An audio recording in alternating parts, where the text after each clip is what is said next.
So welcome back, Keshav. In this short clip, what we'll try to get out from you in terms of information is the big companies, big tech companies, and even others are throwing in the hat to understand all kinds of new technologies, including augmented reality, virtual reality, use of computer vision, things that you've already mentioned in our podcast earlier.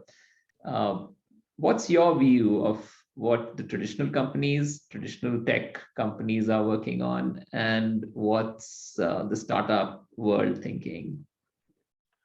Um, I don't know if it's a good thing or a bad thing, but pretty much any company that has any kind of technology in its backend requires some form of computer vision, machine learning, or deep learning or another.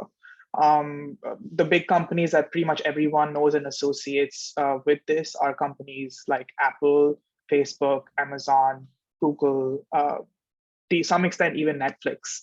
And all of these companies kind of have different aspects of computer vision. So, for example, Apple is doing a lot of computer vision in the augmented reality space, the virtual reality space, as well as processing of the images that we take from our phones. And there is a lot of rumored projects like the autonomous driving project at Apple. Obviously, it's all behind the doors, it's hush hush, so no one really knows what's going on there. But other companies like Facebook and Google have been pretty public about a lot of their endeavors. So Facebook with their metaverse and their VR headsets that they're trying to build with the rebranding from Facebook to Meta, and Google with their subsidiaries like DeepMind, which do a lot of this, is definitely on the forefront of technology as well.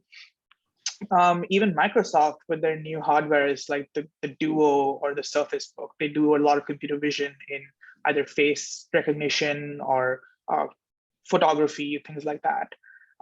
Obviously, outside of these big companies, there are smaller companies like Lytix, Rivian, TuSimple. These are all automobile industry companies, which has been my experience throughout my industry. But also you have other companies like Path Robotics, which are doing welding. Path is like the only company that does automated welding, and they build robots that do this, which is really cool.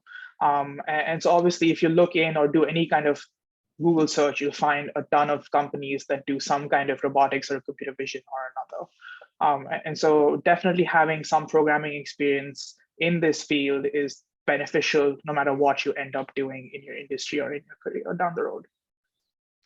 Thanks, Keshav. I think we'll follow up in a few months when you're back in the US and hear more about this fascinating and fast-growing segment of industry.